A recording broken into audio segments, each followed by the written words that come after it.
ఉంది చాప్రాల అభయారణ్యం కూడా అని చెప్తుంది. కాబట్టి ఇవి మూడు ప్రధానమైన కారణాలు సార్. గోదావరి నది వంపు తిరిగి ఉండడము, అక్కడ గ్రావిటీతో కేవలం మీరు మైలారం దాకానే పంపు చేసుకోగలగడము, అట్లానే వాటర్ డిపెండబిలిటీ అనేది మనకు లేకపోవడం సార్. సో దీనివల్ల తుమ్మిడిహెట్టిని తీసుకొని మనం బ్యారేజ్ మేడిగడ్డకు షిఫ్ట్ చేసుకున్నాం సార్. మేడిగడ్డ దగ్గర కూడా దయచేసి పెద్దలందరూ ఎందుకు కాస్ట్ పెరిగింది, కాళేశ్వరం ఎందుకు కాస్ట్ పెరిగింది అంటారు అధ్యక్ష. ఆనాడు ఉమ్మడి ఆంధ్రప్రదేశ్లో ప్రాణహిత చేవెళ్ళ అంబేద్కర్ ప్రాణహిత చేవెళ్ళ ప్రాజెక్టు 160 టీఎంసీలతో గడితే రిజర్వాయర్ కెపాసిటీ ఎంత అధ్యక్ష? ఓన్లీ 16.43 16 టీఎంసీలకు మాత్రమే రిజర్వాయర్ కెపాసిటీ ఉంది. కానీ కాళేశ్వరంలో మనం చేసింది ఏంది అధ్యక్ష? 141 టీఎంసీ కెపాసిటీ ఉన్న రిజర్వాయర్లు కట్టుకున్నాం మనం. అంటే రైతు మొగులకు ముఖం పెట్టి చూడకుండా కాళేశ్వరంలో మన తెలంగాణ నెత్తి మీద నీటి కుండలాగా పెట్టుకున్నాం సార్. మనం 141 టీఎంసీ వాటరు మనం నిల్వ చేసుకున్నాం. దాంతోపాటు మన అంబిషన్ ఏంది సార్ కాళేశ్వరం కట్టడానికి అంటే 19.5 లక్షలకు 19.60 అధ్యక్ష 19,60,000 ఎకరాలకు సాగునీరు ఇవ్వాలి. హైదరాబాద్ మహానగరానికి తాగునీరుతో పాటు ఆ దారిలో వస్తుంటే తొవ్వంట వేలాది గ్రామాలు ఉంటాయి అధ్యక్ష. ప్రతి గ్రామంలో చెరువులు నింపాలి, మంచినీటికి కూడా నీళ్ళు ఇవ్వాలి. అట్లనే పరిశ్రమలకు అందులో పెట్టుకున్నాం అధ్యక్ష, మంచినీళ్ళకి పెట్టుకున్నాం. ఇవన్నిటి కోసమని కాళేశ్వరం ఒక ఎస్టిమేట్స్ పెంచుకొని కాళేశ్వరం అనేది మన తెలంగాణ మొత్తానికి కూడా ఒక వరప్రదాయంగా ఉండాలని కట్టుకున్నాం తప్పితే ఏదో కేసీఆర్ గారే, ఇందాక మహేష్ గౌడ్ గారు అన్నారన్న, మీరు లేనప్పుడు కేసీఆర్ గారే ఇంజనీరు, కేసీఆర్ గారే ఇది అని అంటే, కేసీఆర్ గారు ఒక స్వాప్నికుడు అధ్యక్ష. వారు ఒక దక్షత ఉన్న నాయకుడు, దూరదృష్టి ఉన్న నాయకుడు. వారు కోరుకున్నది ఏంటి? తరతరాలు తెలంగాణ బాగుండాలని కోరుకున్నారు. కోరుకొని వ్యాప్కోస్ని రిపీటెడ్గా సర్వే చేపించినారు. మేమేదో 2014 వస్తే 2014లో కట్టలేదు అధ్యక్ష కాళేశ్వరం. 15లో రిపోర్ట్స్ వచ్చిన తర్వాత డెసిషన్ తీసుకొని ముందుకు పోయినా తప్పితే వెంటనే కట్టలేదు. కాబట్టి కాళేశ్వరం ఏదో కేసీఆర్ ఇంటి కోసం కట్టుకున్నట్టుగా మాట్లాడుతున్నటువంటి కాంగ్రెస్ నాయకులు దయచేసి అట్లాంటి మాటలు మాట్లాడకుండా ఉండాలని చెప్పి కోరుతా ఉన్నాం అధ్యక్ష. కాంగ్రెస్ అంటే త్యాగాలకు మారుపేరు అధ్యక్ష, కరప్షన్ కాదు. ఈ రాష్ట్రం పరువు మేము తీయలేదు, మీ కుటుంబం తీసుంటుంది, మీరు తీసుంటారు తప్ప మేము తీయలేదు.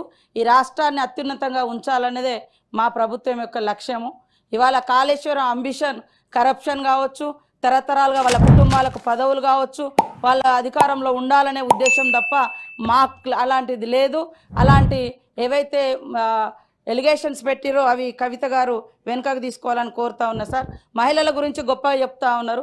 మొదటి 5 సంవత్సరాలలో కనీసం మహిళలకు మంత్రివర్గంలో పదవులే ఇవ్వలేదు.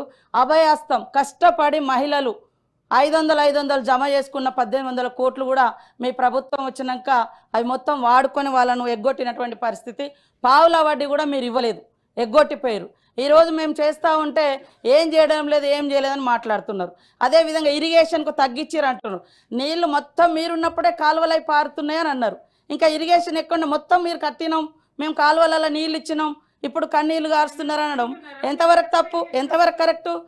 మీరు అన్నారు కదా మొత్తం కాలువలలో నీళ్లు మీరు దవ్వుతాయి, కాలువలు దవ్వుతాయి, మేమేమన్నా మూసేసినామా సార్? కాలువలు ఏమన్నా మూసేసినామా? అట్లనే కరప్షన్ అంటున్నారు.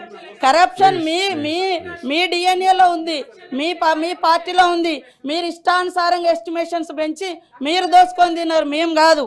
అదేవిధంగా నోటిఫికేషన్ల గురించి మీరు ఇచ్చిన నోటిఫికేషన్లు ఎవరు అడ్డుకున్నారు సార్ ఉద్యోగాలు ఇవ్వకుండా? మరి ఇప్పుడు ఎట్లా అవుతున్నాయి? ఇవాళ 59,000 ఉద్యోగాలు ఇచ్చినటువంటి వాస్తవాన్ని కూడా మీరు గుర్తించలేకపోతున్నారు. ఇవాళ కారుణ్య నియామకాలు అంటే చనిపోయిన వాళ్ళ గురించి కనీసం మీరు పట్టించుకోలేదని నిన్న మాట్లాడండి సీఎం గారు. 7-8 సంవత్సరాల నుంచి పెండింగ్లో ఉంది. మేము ఆశలను పిలిచి ఆశా వర్కర్లను ఎట్లా కొట్టిరు, ఎట్లా సూదులతో కూర్చుతారన్నారు, ఇవన్నీ ఎట్లా మాట్లాడిరు? కాబట్టి అవును మీరు అన్నీ చేస్తే మరి మిమ్మల్ని అందరు అక్కడ ఎందుకు కూర్చోబెట్టిరు? ఇవాళ 1% తోటే అంటున్నారు. మీరు అధికారంలోకి వచ్చినప్పుడు 63 సీట్లు వచ్చినాయి.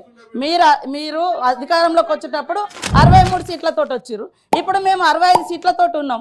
ఇంకా మీరు వస్తేనేమో గొప్పగా అధికారంలోకి వచ్చినట్టు, మేము వస్తేనేమో తక్కువతో అధికారంలోకి వచ్చినట్టు ఎట్లయితే సార్? అధికారం అనేది అధికారమే. సీట్లు ఇచ్చిర్రు అదే అంటున్న వాళ్ళు ఎంతసేపు మేము గొప్పోళ్ళం. అరే 10 ఏళ్ళల్లో మీరు 10 ఏళ్ళల్లో ఎన్ని ఇళ్ళు ఇచ్చిర్రు? మీరు ఫస్ట్ సారి 10 ఏళ్ళలో వచ్చినప్పుడు 10 ఏళ్ళల్లో అరే మేము ఇయ్యలే. ఉమ్మడి రాష్ట్రంలో అది సరిగా జరగలేదని తెలంగాణ కోసం కొట్లాడి తెచ్చుకున్న తెలంగాణలో మీరు అద్భుతాలు చేస్తా అన్నారు. మీరు మొదటిసారి ఏం చెప్పిర్రు? ఇల్లు సింగిల్ బెడ్రూమ్లు చిన్న ఇల్లు ఎక్కడ పడుకుంటారు అది అని చెప్పారు. మీరు వచ్చిన తర్వాత ఇల్లే ఇయ్యలే. మళ్ళీ లాస్ట్కి మొన్న 2023లో ఎలక్షన్ల ముందు ఇచ్చిర్రు 5 లక్షల 7 లక్షలతో ఇల్లులు కట్టిస్తామని చెప్పి ఆ ఇల్లులు కూడా 3 లక్షలకు తగ్గించారు. 3 లక్షల ఇల్లులు కూడా 3 అంతస్తులోనికి ఇస్తే అందుకనే మిమ్మల్ని ఇళ్ళలో పంపించారు. కాబట్టి ఈ రకమైన మేము వచ్చి 1.5 year కూడా అయితలేదు.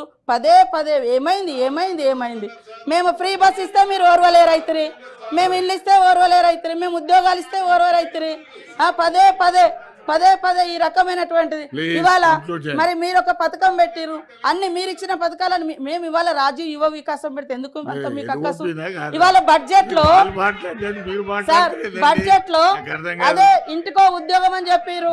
అదే విధంగా 100 కోట్ల బడ్జెట్ లో పోయిన బడ్జెట్ లో 2019 బడ్జెట్ లో ఏది నిరుద్యోగ భృతి ఇస్తామని కూడా బడ్జెట్ లో 100 కోట్లు కేటాయించి కూడా వాళ్ళు ఇవ్వలేదు.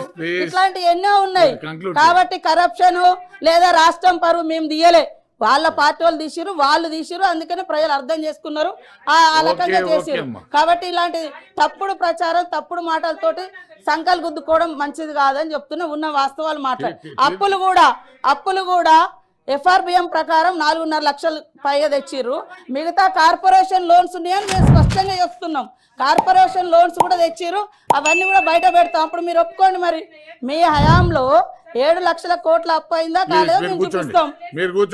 సీఎం గారు బరాబర్ చెప్పిండు అప్పులకు అప్పులు వడ్డీలు కడుతున్నామని. అయినా కూడా అదే రకంగా మాట్లాడు. ఈ రాష్ట్రం పరువు మేము తీయలేదు, ఆడోళ్ళ పరువు అసలే తీయలేదు, మేము తీయలేదు సార్.